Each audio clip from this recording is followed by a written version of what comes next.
I think about this from time to time, how most of us are a product of our environment and what we grow up in, what we learn as we grow up.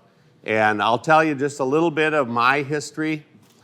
My dad grew up on this farm down here, the Breker farm, and he was a product of the 1930s. He was a teenager in the 30s, and he saw, fences being covered up with drift dirt, and then the tumbleweeds grew, kochia and firebush grew, and then they got covered up, and then they'd build fences on top of those, and then they got covered up. So that was kind of the history of him growing up. He liked to come up to this hill when he was a kid. Maybe he'd ride his pony, maybe he'd walk, just to get out of the dust a little bit. He told us stories about that growing up. So as he grew up, he found a Norwegian girl 2 miles to the west named Adeline Severson. And they got married and moved across the road and raised 6 children, which I'm the 5th in line. And that's kind of where my beginning started. And I married a local gal from Havana, Patty, and we have 3 children and a foster son. My daughter, Olivia, is in the kitchen. She runs and manages the lodge, and then her and her husband, Austin, are also transitioning into the farm besides. So they have some of their own ground they farm, and I still have my core farm unit that I'm farming. But I am trying to figure out a way, we're all trying to figure out a way to transition that out. I've always told people it's easy to get out of farming if you're not have somebody come up behind you. You just rent it out or sell it, right? But I love the idea of having a family member staying on the farm. My wife always tells a story about our son is the oldest, and she worked so hard to convince him not to farm. And she kept telling him, "You don't want to farm, Philip. You don't want to farm." She forgot about our 2 daughters who are now farming. So,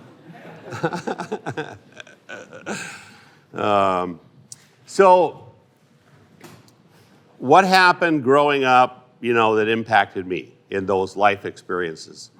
And one was having a father that saw horrible erosion happen on the prairie, and relaying those stories to me. And it's not that he didn't have erosion during his time as a farmer. He did. But he always thought there should be a better way. And when I was attending NDSU in the 70s, a soil scientist brought up in a soils class, soil professor brought up in a soils class that he'd heard of something called no-till farming. And that's kind of all it took. Boom, I'm like, because I grew up tilling. I grew up cultivating, summer fallowing, plowing. We farm kids, you're out there at 8, 9, 10 years old running the latest piece of equipment that your dad has on the farm. And I was all ears. So I reached out to NDSU Extension, and I found a network of individuals that were early adopters at that point in time. There were a little group in the very northeastern part of the state, and a farmer out around Mott that helped me immensely in getting some answers to my questions I had, like how can you do that? So in 1980, I started no-till farming. And we had a lot of success right away. The 80s were very dry, and we saw the benefits of less tillage, moisture conservation, higher yields. But then that transition into, okay, what kind of machinery do I need? What do I need to learn about herbicides? If I'm going to reduce tillage, how do I do that? So that was about a 10, 15-year process of learning how to no-till. Well, then we got wet in the 90s, and really wet. So for sure, the eastern third to half of the state went into a 25, 30-year wet cycle in the early 90s, and that's when Devil's Lake filled up and, you know, all that happened. So we had to learn how to no-till with wet conditions. And cover crops became then an essential part of our farm. And I wish they would have been sooner, but I didn't really think I needed them. In fact, we were all about, you know, killing off everything right after harvest just to make sure that there wasn't anything taking moisture. You know, we didn't think about growing stuff extra after harvest. But that has completely changed with the advent of cover crops. And so in the late 1990s, I got turned on to cover crops, tried a bunch of different crops and strips, one fall in a stubble field just to see which ones I thought were impressive. Field peas impressed me at that time, so we immediately moved to planting field peas after cereal harvest. And that worked really well, and I realized that there's a forage potential, untapped forage potential with cover crops and livestock. I grew up in a livestock family. I grew up in a butcher shop. My dad butchered all winter long, butchered his own herd, sold to the neighbors.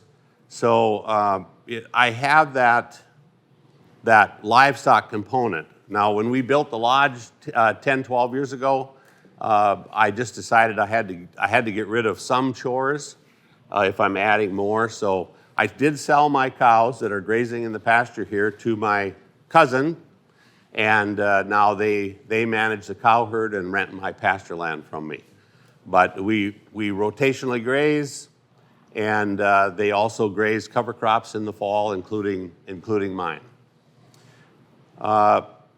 That's kind of the nutshell, and that's where I'm at. So this cover crop journey for me, and what I hope to talk about today out in the fields, is those extra plants in the system were great for water management, but they were so good for soil biology. They just kind of lit that whole process on fire, rather than that dormant period after every time a crop would mature. You'd go for, 6, 9 months, up to 9 months without anything growing in that field.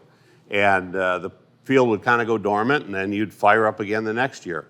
We're trying to have continuous live root 365 days a year. That's kind of my goal, having live roots year round. And that has been my goal for the last 15 to 20 years. And I can't achieve it all the time. Mother Nature plays with me some on that, but that is my goal, and we'll talk about that out in the field today. I think maybe our first stop will be at a cornfield. We had severe hail about almost a month ago now, so it really took the top off our crop production, and challenges with cover crops and all of that. And then since that hail, it hasn't rained, so now we're dry.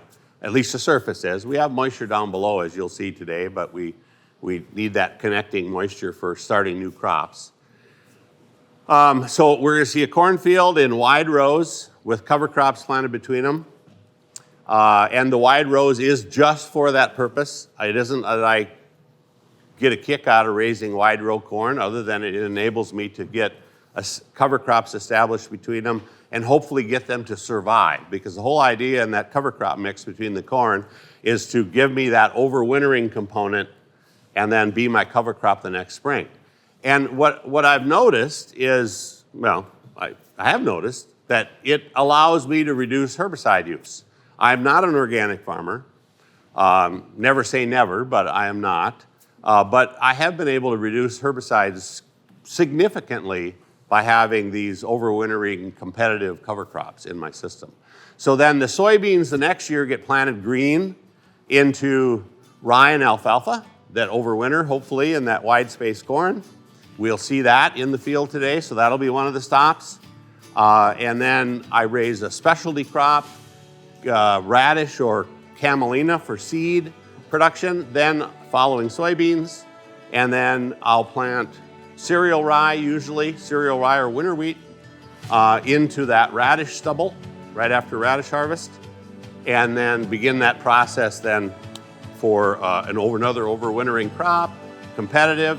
Like this year, for example, the rye, the rye fields didn't have a herbicide application on them for a year, and that's the beautiful part about those types of competitive winter cereals, is you can definitely cut back on herbicide use. I think that about covers the 4 crop rotation that I've had. My dad had a similar rotation. I'm really just kind of following what he did, actually. The only main difference is less tillage and more plants in between. So I'm not far off from what my dad was doing, but there's definitely a difference in how the soils respond to it.